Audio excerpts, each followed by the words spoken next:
Hi there, this is my channel, Jaru Walks. In the year 2024, I will embark on an epic walking journey across the United States. I plan to hike 8,000 miles and to cross the US 3 times, via the Appalachian Trail, Pacific Crest Trail, and Continental Divide Trail. In the hiking world, this is known as a calendar year Triple Crown and has been completed by only a handful of hikers in history. The calendar year Triple Crown has traditionally been completed by jumping within or between the trails throughout the year, primarily to avoid snow, but also to avoid other seasonal hazards such as floods, extreme desert heat, and wildfires. For my attempt, I'm trying to hike each trail on a continuous, unbroken, end-to-end footpath, and to accomplish this, I must hike across all 4 seasons. I will be posting weekly updates along the way, so you can join me for the journey. Wish me luck.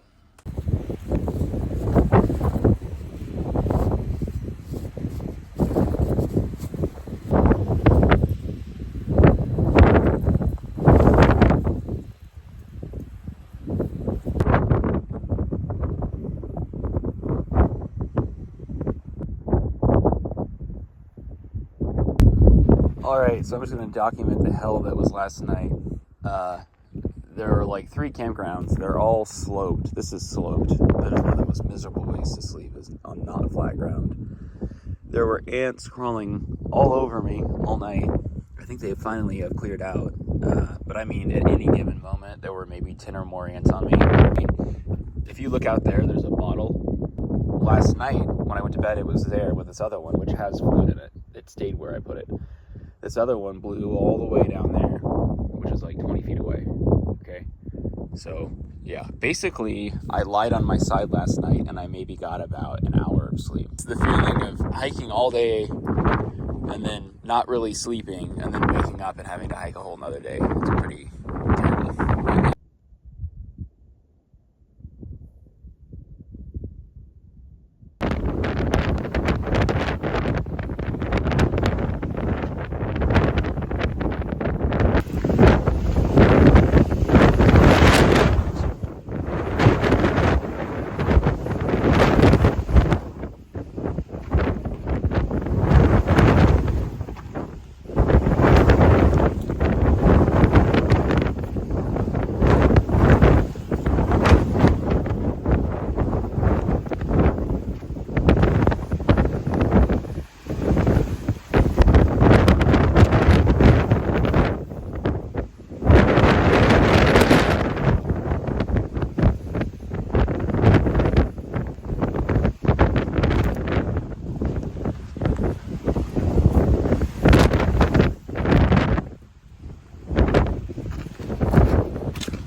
Winds are literally insane. It's like a hand is on my back and just shoving me forward. Literally, it feels like a hand pressing on my backpack. It's literally accelerating me down the hill. It's right at my back. And then when the trail turns at a slight angle to it, it's like it's trying to pull me off the trail down the cliff. And as I was going the opposite direction on this switchback, and it was blowing in my face. It felt like someone had attached strings to my backpack and was just tugging me backwards, preventing me from going forward. These are the heaviest winds I've ever hiked in. And this gives you a sense of, like, when I was complaining this morning about how miserable last night was, what I'm talking about. It was blowing like this all night. So yesterday I filmed those wind turbines, which should have been a warning sign about how windy it is down here.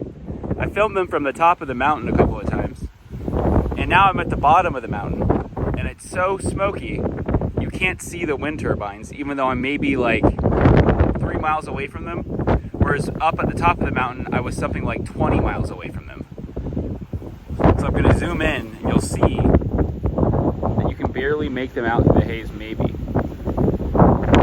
Yeah, you can't even make see as they keep going though, there are wind turbines back there. All right, I'm out of the wind now. These winds are insane.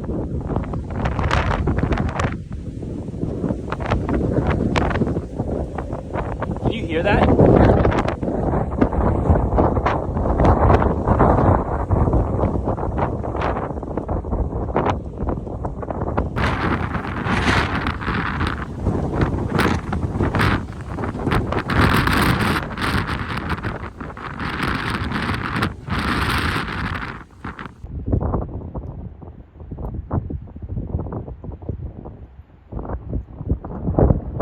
So I'm at the I-10 Oasis. You could see a lot of the people who've hiked through for the year have signed the board here. And someone has hung up oranges. And I'm gonna have a couple.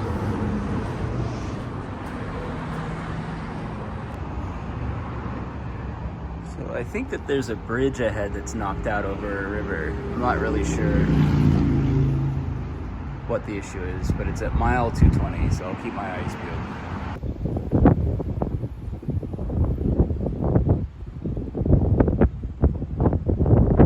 Finally getting some AT vibes again, because we gotta go up and over that thing for no reason. All right, I made it up here. Now it's something like 6 more miles, mostly downhill to what I think is hopefully a creek that's running.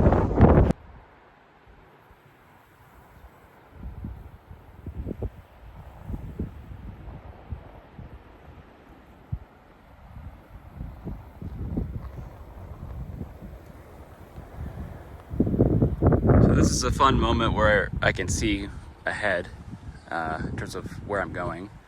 So the trail curves off to the left and then it goes down into this canyon, comes along down here on the low end, and it kind of parallels this river, but it doesn't actually go down into it. And then we run along the river bank like for a couple of more miles, maybe like 3 more miles. And then somewhere much further down, there historically I think was a bridge that went over the river, but it's been washed out or something. And so PCT has offered some kind of a detour, but some people have been fording the creek. I think most people have been doing that. So that's my plan, is to, assuming the water level's workable and the flow is not too fast, to ford the creek, ford the river, and then you connect across the wash into a canyon, and then I'll work my way up into the canyon is the rough idea. This reminds me of hiking across Mount Washington, where you could see all these trees knocked down from the crazy winds in the winter. And so here in this riverbed, there's all these logs jammed up from floods, historical floods, or floods earlier this season. So in a different point in the year, this entire bed would be flooding, which is just crazy to imagine because it's so bone dry right now.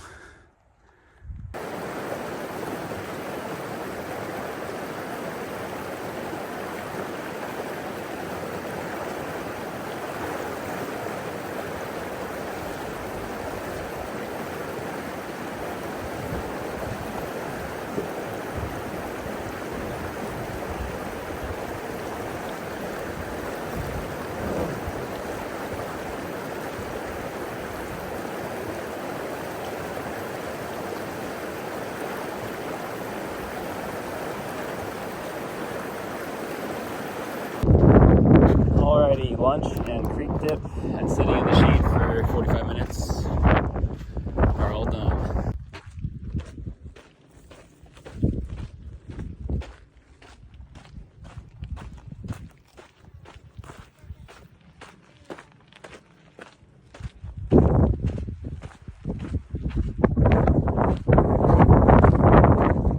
Okay, another fun moment where we can review. So I think yesterday that's the mountain that I hiked, coming down along that ridge and then zigzagging in between behind this ridge and that mountain back there. So I came down around between these two and then up here. And if I look over here to the left, you can see those wind turbines.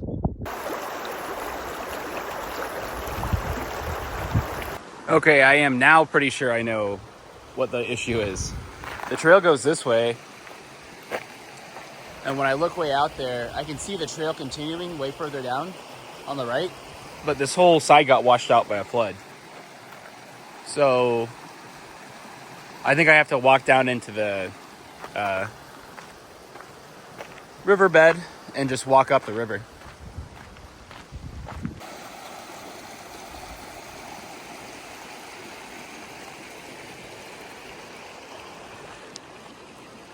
It's kind of a fun little detour.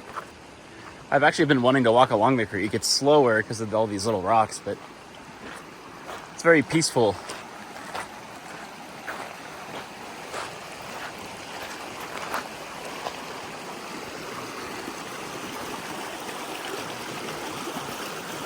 See, that's the trail up there. But it's washed out.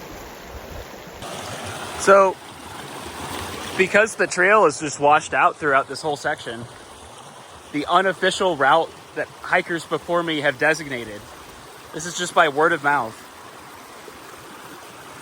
is the instructions are follow this river upstream for 8 miles. That's it.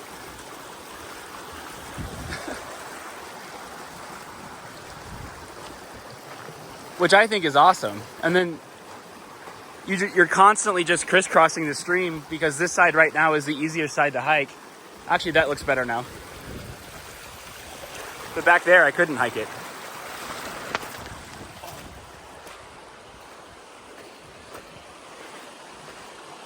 I read other people comparing this route to hiking the Hayduke, which is like a classic hike to hike after you finished your Triple Crown. You're like, okay, what's the next trail?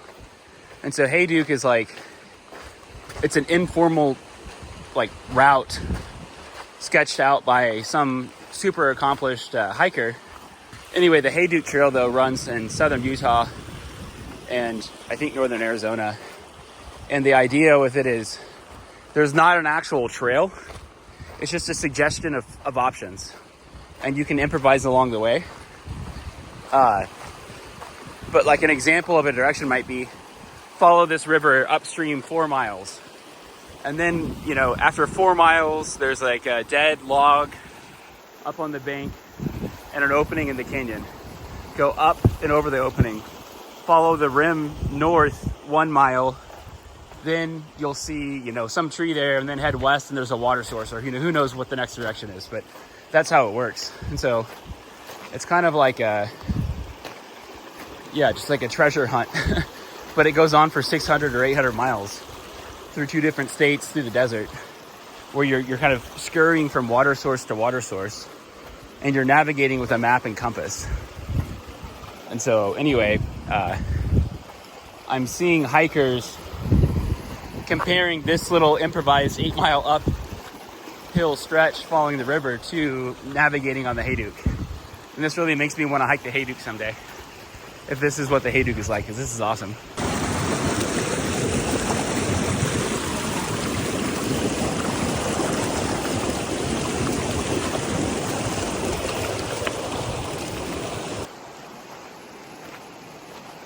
So I think I've referred to this before in my descriptions of night hiking, how there are different levels of moonlight as the moon changes through its phases. And each fraction of a moon has a different feeling as you hike. And also, its use is dependent upon the material that you're walking on. And so you can see right now, I'm filming with my cell phone camera, and you can see the ground. And that's only from the moonlight. And the moon is 2/3 full. I'm not using a headlamp. I can absolutely walk right now in the magic of the moonlight in this canyon.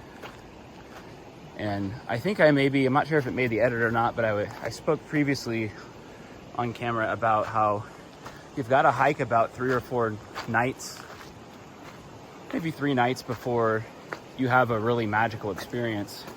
So 3 nights of full night hiking, meaning like multiple hours, not just a novelty for an hour, but actually get out and do 4 nights of night hiking where you're out for 4 or 5 hours. And eventually something magical will happen. And right now, as I'm navigating this canyon in the moonlight, something magical is happening. And I'm able to film it with my actual cell phone camera, which is just crazy.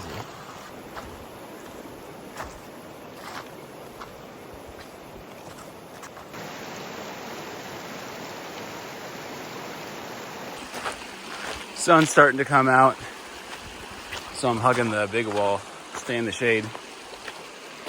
Making decent time considering that I'm walking on river rocks. Another fork in the canyon. This one's earlier than I thought it would be, but I'm pretty sure I'm supposed to stay to the right, so I will go to the right. We'll find out.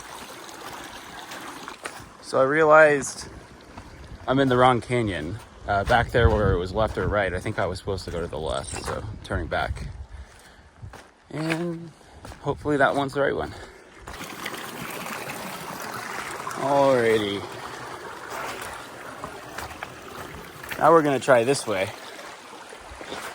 If it's not this way, then I'm officially lost in a canyon.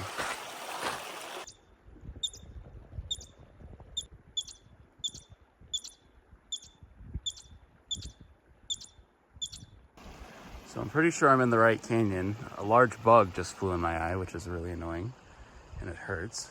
The PCT picks back up here, and I think it's in good condition again. So this is gonna be my reconnection point. Okay, we found it. That arrow points here. There's a cairn. That is the PCT. And I'm now moving probably twice as fast as I was down there in the riverbed.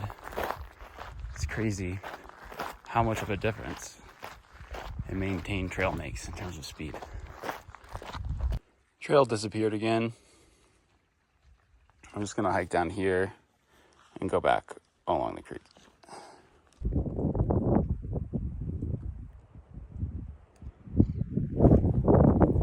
One of my least favorite things on trail would be blowdowns, trees that are blown down over the trail.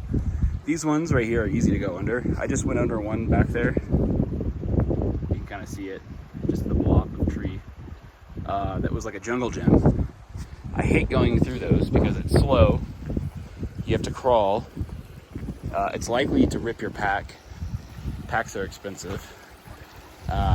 What else is annoying about blowdowns? Yeah, they're just, and they slow you down so much. And so right now, as I've said maybe before, my target is to go 30 miles per day. And I'm at the point where like if I could just have a trail and be efficient in town, I think I could do, at least for a week or something, 30 miles per day. Maybe I could sustain it. But man, this trail, and any trail you're ever hiking, it's a trail, you know, and it falls victim to nature. It is nature. And you're just dealing with sections that are completely obliterated like this. And it's so hard to maintain like an average of 30 miles per day, even if it were flat terrain. But it's even harder when you're dealing with stuff like this out in the mountains, you know, like 30 miles per day does not mean 30 miles on a suburban neighborhood road. It means 30 miles in the mountains, which invariably includes sections like this. Alrighty, round 5.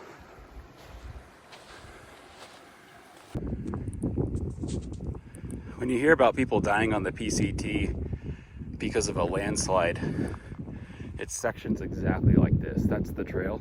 I came up this way, and it's running along the edge of an unstable, already slid out landfall area.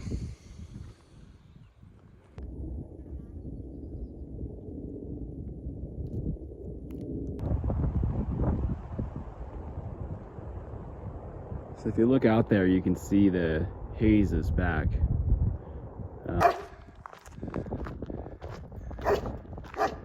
You're so mean.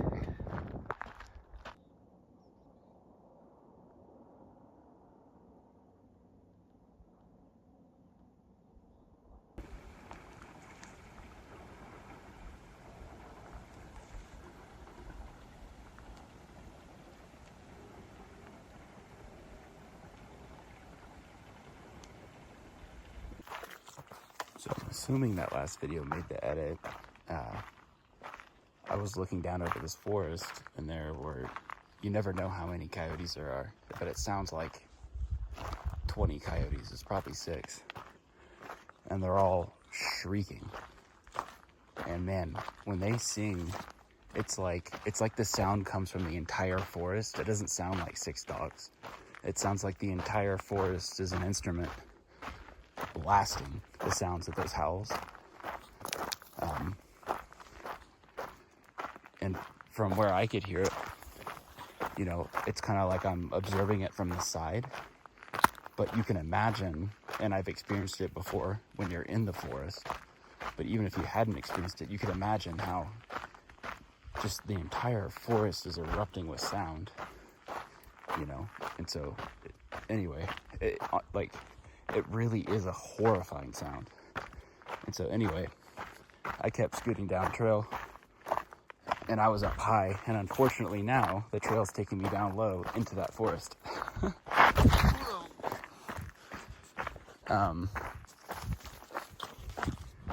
So I'm having flashbacks to the Arizona Trail now, because the same thing happened. Although I guess when that happened on the Arizona Trail, I didn't hear the howls before. I just had a bad feeling when I was walking into the forest. I don't have a bad feeling right now like I did that night. And you can see it's like 2/3 moon. I think they're more active when the moon's fuller. But anyway, that night on the Arizona Trail, I had a bad feeling walking into the forest, and then the entire night, these coyotes were shrieking all around me. I mean, it sounded like 5 or 10 different packs of coyotes, all off at different distances, hunting different things, just shrieking and yipping and howling, and it just went on all night long.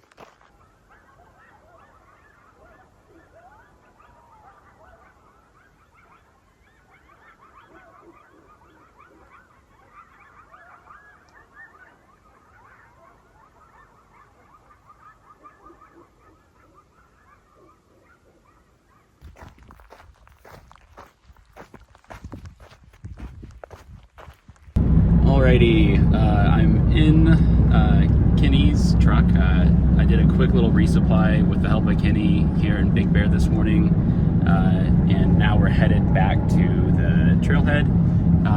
And so I think Kenny's a pretty cool person and interesting character, so I figured might as well do a quick little interview with him. So first off, how long have you been hosting hikers at your house on the PCT? This is my 5th season since 2020, the COVID year. And go ahead. And then let's see, how many hikers in total do you think you've hosted so far? Over 1,500 in 5 seasons. 1,505 seasons, and in that entire time, how many hikers have you turned away? I have turned no hikers away, but I kicked one hiker out. Okay, so what's the story there? It's too long a story. Too long? Okay. But basically, he was just drunk and on drugs, and okay, he was a bad character, and I think he ended up getting off trail right after we kicked him out. Gotcha. So, yeah, he was just a bad guy. His name was Frisco. All right. We're putting Frisco on blast. I don't think he finished the trail. I think he got off. Yeah. Typically, the people who are bad trouble for the caretakers are not well liked by the other hikers, so I'm sure they took care of him. No, and I put a big post on Facebook about him that year, and most of the responses were, well, keep an eye out for him. Yeah. But he ended up doing a little, spent a night in jail up here, I think. And I think he decided to get off trail after that. So anyway, that was our only really bad experience in 1500. I've had a couple knuckleheads, but most of them were, decent enough people. And sometimes there's a lot of kids that come out here and think it's a party for 2,600 miles, and by the time they get to Big Bear and they're 10% of the way done, they realize it's actually work. It's actually a thing you got to pay attention to and do right. So a lot of, we were talking about this morning, about 30 to 40% of the hikers that started Campo quit by the time they get to Big Bear.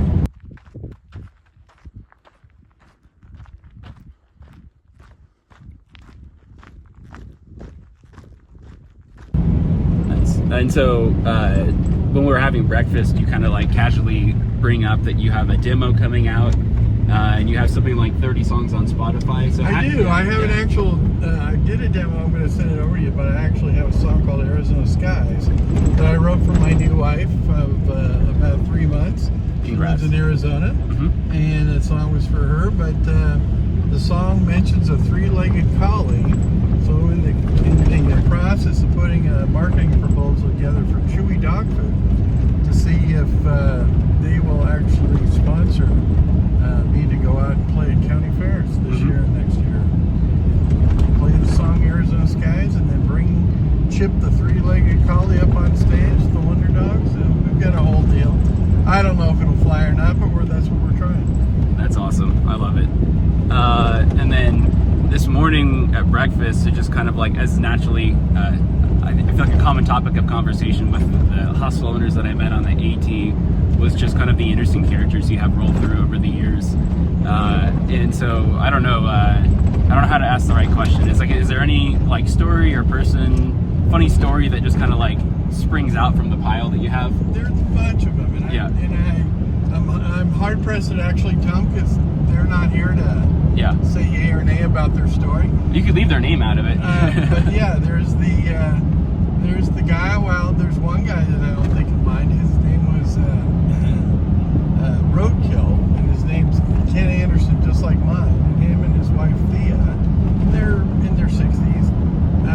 We're hiking the trail when she told me his story, which was he was a colonel in the Army that retired, became a college professor at University of Washington, got hit by a bus, and while he was riding his bike to work one day, and it got tangled up in the back wheels, his two legs. And by the time he got to the hospital, the doctor said, the best thing we can do for you is to cut these things off and give you prosthetics.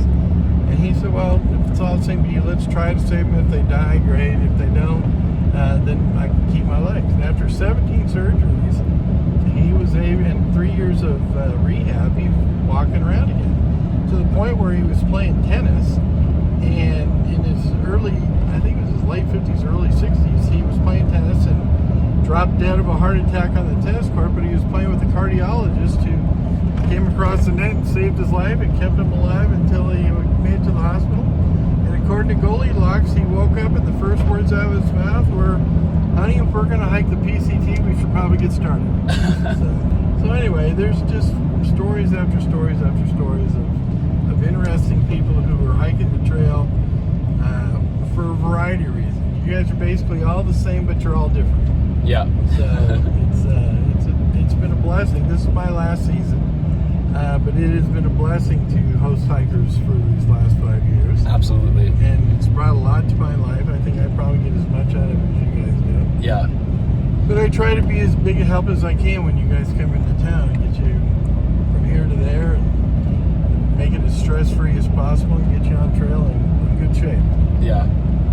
That's awesome. Yeah. I was reading on Far Out about just like hostels in town and whatnot, and then I just saw for the whole town of Big Bear, just multiple people throw out like, stay at Kenny's place, stay at Kenny's place. So I sensed a good vibe from the start. That makes me feel good. Oh, absolutely. Yeah. And then like one person put a comment like, he has a Trump sign out front, which I thought was hilarious. You know, that people like judge a book by its cover or something. And it's like, right. Well, Kenny's the nicest guy. Like, so like to add context to my journey here, I'm coming in at midnight. 1 a.m. is when I arrived, you know, in the outskirts of Big Bear last night. So I call Kenny at like, I don't remember what time, like 8 p.m. asking him like, so I'm arriving at midnight. You know, thoughts on picking me up at 6 a.m. And, you know, like he, you know, thinks about it. He's like, well, yeah, I guess I can do that. Yeah. And so he's just running around all day, helping different people all day. So, you know, yeah, anyway, to people who judge a book by its cover, maybe read the book, you know. So anyway, total shout out to Kenny and appreciation to him for being one of the best, I don't even know if you call it a hostel, it's Kenny's place, you know. Hiker's house. Yeah, Hiker's house that I've experienced so far. So really appreciate it. Well, and I appreciate you saying that. Yeah, absolutely. Alrighty, back into the hot desert. Alrighty, back on trail in the hot, miserable desert. I did that brief interview with Kenny on the way back to the trailhead just because I kind of wanted to capture the experience of what he's like in staying at his house, particularly because he has the giant kind of like Trump shrine in his front yard. I was genuinely excited coming in to meet him that morning because I had seen overwhelmingly positive comments about him on the hiking app, but then one or two comments saying, "Don't stay here. This man has a giant Trump shrine in his front yard." But then there was no more substantiating evidence for why one should not stay there. And I could imagine perhaps like a liberal-minded person driving through his neighborhood each morning, never having met Kenny, and seeing the Trump banner in his front yard and thinking to himself, what an effing a-hole. Only an a-hole could live there, based on the signs. So it's kind of an if-then statement, a necessary condition that if you have a Trump banner on your house, then you are necessarily an a-hole. But I read it a different way, which is to say, if someone has, let's say, like a Bernie Sanders or a Joe Biden or a Hillary Clinton sign in their yard, or a Trump banner in their yard, then it means they care deeply. So most of the people in the world become apathetic at the whole thing and just kind of like bend over and acquiesce to the disaster that is mainstream politics. But I certainly do have more respect for the person who remains politically engaged, whether it be on the Trump side or it's not really a Democratic face, I guess Joe Biden's side,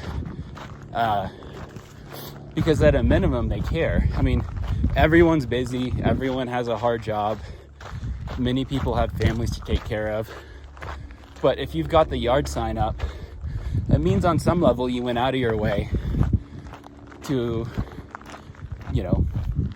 indicate your investment in the project of our democracy. And so to me, when I see those signs, especially the extravagant signs, it's a different if-then statement. It means if I have any sort of a banner up in my yard stating my core values, then that person or I care deeply. And so I was very curious to see who is the person behind the Trump shrine. And it almost didn't work out because the guy was so busy all day doing acts of generosity for other people.